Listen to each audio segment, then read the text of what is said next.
C'est une histoire dangereuse mais surtout une liaison interdite.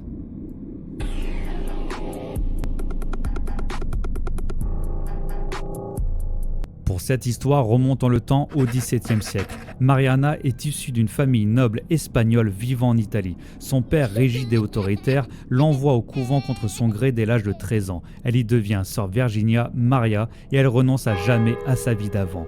Vers 1606, elle entame une relation secrète avec Giovanni Paolo Osio, un noble local séducteur et violent. Une liaison qui dure plusieurs années. Ils se retrouvent la nuit dans les couloirs du couvent, aidés par une sœur complice. Sœur Virginia tombe enceinte plusieurs fois, les enfants sont cachés, envoyés ailleurs, jusqu'au jour où un bébé meurt mystérieusement. Une autre sœur, choquée de cette histoire, parle. L'Inquisition lance alors une enquête. On y découvre des lettres, des témoins et des enfants illégitimes. Et pire, pour garder le silence, Osio aurait fait tuer des complices, il assassine notamment un forgeron qui savait tout.